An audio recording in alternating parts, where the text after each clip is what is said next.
Brought to you by खाता book. इनका tomorrow होना हो लेकिन हिसाब टुडे हो सकता है। हाँ?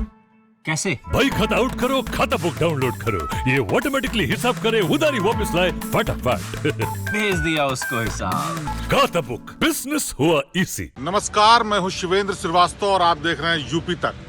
यूपी तक में आज मुद्दे की बात यह है कि उत्तर प्रदेश में 11 सीटों पर एमएलसी के लिए चुनाव हो रहे हैं। उत्तर प्रदेश में एमएलसी के ये चुनाव यानी विधान परिषद के ये चुनाव बेहद अहम है, क्योंकि रूलिंग बीजेपी पार्टी के लिए अपनी संख्या बढ़ाना बेहद जरूरी है राज्यसभा में ज्यादा शक्तियां पाने के लिए, और इसके लिए बीजेपी समेत दूसरी पार्टियों ने भी अपनी पूरी ताकत लगा दी है। 11 सीटों पर होने वाले इस चुनाव में 199 कैंडिडेट भाग ले रहे हैं। 11 में से 6 शिक्षक वाली और 5 स्नातक वाली सीटों पर चुनाव होना है, और इस चुनाव के बाद तय होगा कि आखिरकार विधान परिषद में किसकी कितनी शक्ति होगी।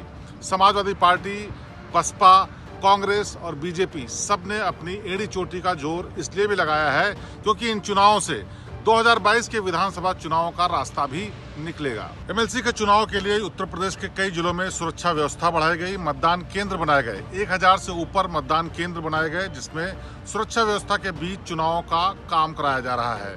इससे पहले कल शाम से चुनाव का प्रचार थम गया और तमाम प्रत्याशी अपने लोगों को इस बात के लिए मनाने में लगे हुए हैं कि वो ज्यादा से ज्यादा वोट डालने के लिए आए ताकि उनकी जीत हो सके। विधान परिषद के इन चुनावों में शिक्षक संघों का बहुत बड़ा रोल होता है, इसीलिए सभी सियासी पार्टियां शिक्षक संघों से तालमेल बिठाकर चलती हैं। इस बार भी चुनाव में 2 धड़े अलग अलग हैं, जिनमें एक समाजवादी पार्टी की तरफ झुकता दिखाई देता है और एक भारतीय जनता पार्टी की तरफ। और ऐसे में ये तय करना भी मुश्किल है कि कौन सी सीट किसकी ज्यादा सुरक्षित है, लेकिन इन सीटों से बहुत सारी चीजें आगे के लिए रणनीति बनाने में काम आएंगी। आमतौर पर भारतीय जनता पार्टी एमएलसी के चुनाव में अपनी पूरी ताकत का इस्तेमाल नहीं करती थी, लेकिन हाल के दिनों में देखने में आया है कि न सिर्फ एमएलसी और विधानसभा के चुनाव में बल्कि पंचायत तक के चुनाव में बीजेपी अपनी पूरी ताकत झोंक देती है। योगी आदित्यनाथ समेत तमाम बड़े बड़े नेता भी चुनाव प्रचार में न सिर्फ जुटते हैं बल्कि एक एक सीट के लिए जिताने का काम करने के लिए रणनीति भी बनाते हैं, और उसी का नतीजा है कि यूपी में उपचुनाव के दौरान 7 में से 6 सीटें बीजेपी ने फिर से वापस ले ली थी, और इसके लिए योगी आदित्यनाथ ने हर एक सीट पर जाकर न सिर्फ प्रचार किया था बल्कि ये भी जनता को बताने की कोशिश की थी कि उन्होंने जो प्रदेश में विकास किया है उसका रास्ता बीजेपी के रास्तों ही जाता है।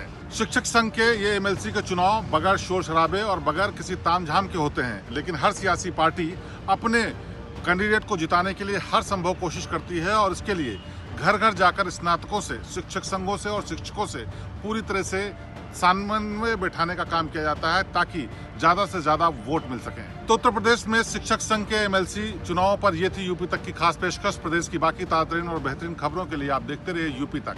आपसे फिर होगी मुलाकात। नमस्कार।